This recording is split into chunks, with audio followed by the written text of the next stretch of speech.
To install Windows Subsystem for Linux Lab, we first need to enable some features on Windows. So click on the Start button and search features. There will be an option to turn Windows features on and off like this. Open this. We need to enable some features like we need to enable Hypervisor virtualization.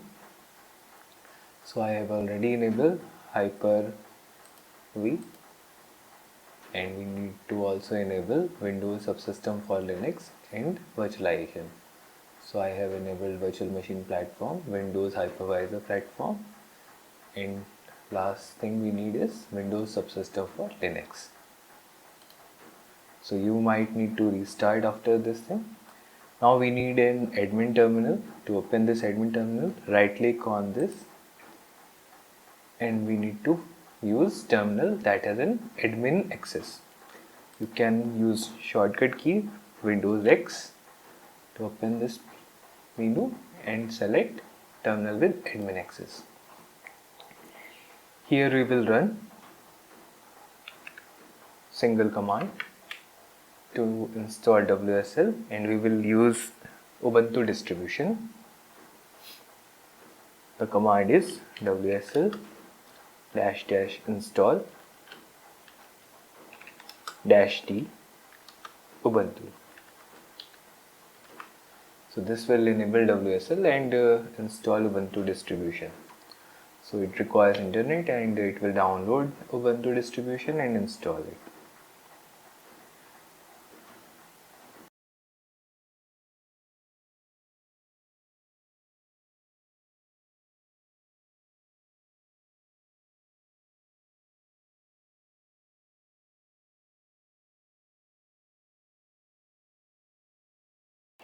So in some cases you may get an error like this, that you need to enable virtualization in your BIOS. So you need to restart your PC and enter into BIOS menu, and there you need to find settings related to virtualization and enable that setting. So after restarting and enabling virtualization in our BIOS menu, we can launch WSL. So to launch, we can use shortcut Windows X, or we can right click on the start menu and enter terminal. So this time we do not need admin access terminal, we can simply go to terminal. And to check whether terminal is installed, let me resize this thing. So to check whether we have WSL installed, we can just type here WSL, and if WSL is properly installed and everything is done correctly, then something this kind of prompt is there, and in the top we can say now this is not our PowerShell. If we type some commands related to bash or PowerShell, those commands will not be available here. So to exit from here, we can write exit or use Ctrl D to exit. So now again we are in PowerShell. So to enter back into WSL, just type WSL again. So here we can try basic commands like sleep clear, pwd will show path. So I will create a folder in my documents. So right click anywhere and create a new folder. Rename this thing as Linux Lab. Here in Linux Lab, we can create another folder for today's lab session, and we will rename this thing Lab 2.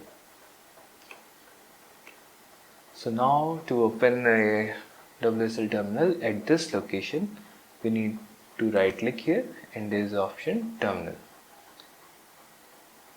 If this terminal option is not there, you need to press shift key and then right click. So there must be an option open terminal here. So again we have a PowerShell, and its location is same as our working directory.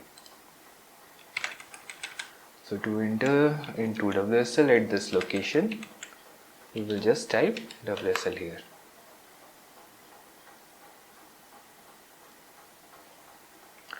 So now we can try some other basic commands, like we tried clear last time. To clear terminal, we can use touch to create file, and we can see the file is created. This is an empty file.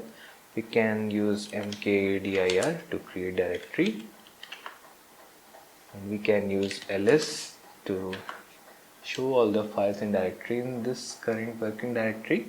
We can use ls-a to show all the hidden files and dot files. We can use ls-l to get file permission, ownership, group permission, and date of creation and type of file or directory. We can also use echo command to print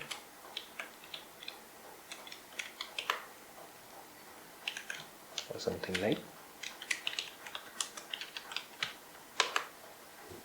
We can store this command into some file using this operator, like we want to create a readme file. We want to write this hello in that file. We can use cat to read this file /readme. So the content of this readme text is printed on the terminal. We can verify manually by opening it in Notepad. So hello world is there. Again we can write something different, like if I want to write hello second, so this will overwrite my previous file.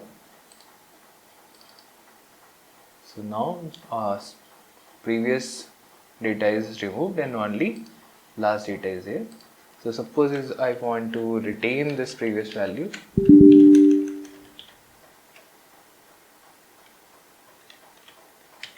then I need to use this append operator. So this time if I check content of readme file, so we have both the lines, second and third line. First hello is overwritten, so we need to be careful with these things. If I want to delete something, I can use rm to remove file or directory. So rmdir can be used to remove directory, and rm can be used to remove files.